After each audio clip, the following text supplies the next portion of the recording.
தஞ்சாவூர் தெரியும், பக்கத்தில் புன்னைநல்லூரும் எல்லாருக்கும் தெரியும். அந்த புன்னைநல்லூரில் இருக்கிற மாரியம்மன் உலகத்துக்கே பிரசித்தம், இதுவும் எல்லாருக்கும் தெரிஞ்சது தான். இங்கே இதே தஞ்சாவூர் புன்னைநல்லூரில் மாரியம்மன் கோவிலுக்கு பக்கத்திலேயே பின்னாடியே கோதண்ட ராமர் கோவில் இருக்கு. போயிருக்கீங்களா?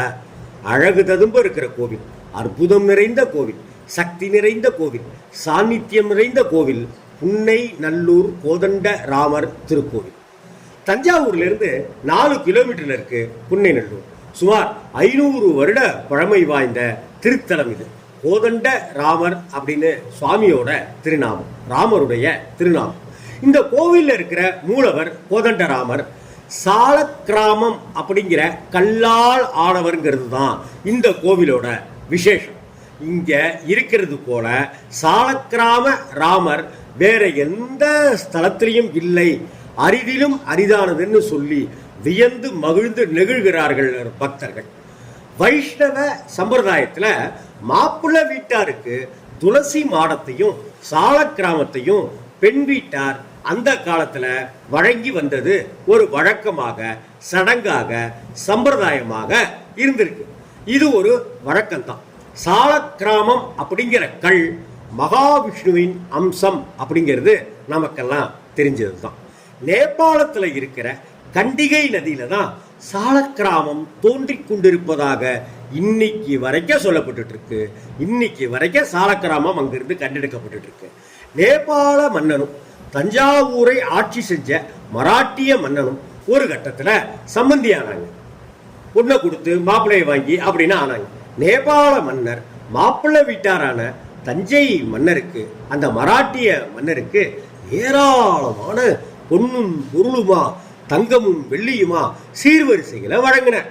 பட்டாடைகள் கொடுத்தார், நிலபுலங்களை எழுதி வச்சார். எல்லாத்துக்கும் மேல முக்கியமா சால கிராமத்தை வழங்கினார். சில காலங்கள் ஓடிச்சு. மகாராஷ்டிர மன்னர் பிரதாப சிங்கோட ஆளுகையின் கீழே தஞ்சை தேசம் வந்துச்சு. அப்போ இந்த சால கிராமத்தை கண்டு மன்னர் பிரதாப சிங் மலைத்து போனார், சிலிர்த்து போனார், மெக்குருகி நின்றார். பொதுவா சால கிராமங்கிறது உள்ளங்கை அளவுலையோ அல்லது அதை விட கொஞ்சம் பெருசாவோ இருக்கும்.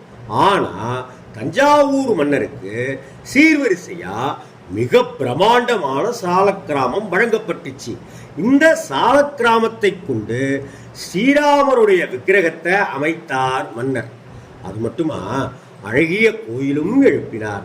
அந்த கோவிலுக்கு நிலங்களை தந்தார், பசுக்களை தந்தார், ஆச்சாரியார்களை நியமித்தார், அவர்களுக்கு வீடு வாசல்களை வழங்கினார் அப்படின்னு கோயிலுடைய ஸ்தல புராண குறிப்புகள் தெரிவிக்கும். கருவறையில குடிகொண்டிருக்கிற இறைவன் சால கிராமமாக காட்சி தருவது இந்திய தேசத்திலேயே அரிதினும் அரிதுன்னு வரலாற்று ஆய்வாளர்கள் தெரிவிக்கிறாங்க. ராமர் குடிகொண்டிருக்கிற கருவறையோட விமானத்துக்கு சௌந்தரிய விமானம் அப்படின்னு பேரு. அதாவது சௌந்தரிய விமானத்துல சௌந்தரியமா, அதாவது அழகு ததும்ப காட்சி தர்றார் கோதண்ட ராமர். 5 அடி உயரம் சால கிராமம், 5 அடி உயரத்துல அப்படி ஒரு ராம மூர்த்தம் மூலவராக நின்ற திருக்கோலத்தில் இருக்கார். லக்ஷ்மணர், சீதாதேவி ஆகியோரோட சுக்ரீவனும் உடனிருக்க சாநியத்தோட கனிவோட கருணையோட சேவை சாதிக்கிறார் கோதண்டராமர். சாலக்கிராம கோதண்டராமர் முக்தி தரும் ஸ்தலம் அப்படின்னு இந்த புன்னைநல்லூர் கோதண்டராமர் ஸ்தலத்தை சொல்றாங்க. கோதண்டராமரை தரிசித்தால் பிறவி பயன் நிச்சயம், காரியங்கள் தடைகள் நீங்கும் என்பது உறுதி. நம் பாவங்கள் அனைத்தும் தொலைந்து புண்ணியங்கள் பெருகும் என்பது ஐதீகம். ராம நவமி நாளில் புன்னைநல்லூர் கோதண்டராமரை வணங்குவோம். அல்லது என்றைக்கு நமக்கு நேரமும் தோதுவும் கிடைக்கிறதோ அன்றைக்கு தஞ்சாவூர் வருவோம். தஞ்சாவூர் வந்தால் புன்னைநல்லூர் வருவோம். புன்னைநல்லூர் மாரியம்மனை வேண்டுகிற அதே தருணத்தில் புன்னைநல்லூர் சாலக்கிராம கோதண்டராமரை வணங்குவோம். நவமி திதியிலும் புனர்பூச நட்சத்திர நாளிலும் கூட இங்கு வந்து எண்ணற்ற பக்தர்கள் வேண்டிச் செல்கிறார்கள் சாலக்கிராம கோதண்ட ராமரை. சந்தோஷம் தருவார் சாலக்கிராம கோதண்டராமர், புன்னைநல்லூர் கோதண்டராமர்.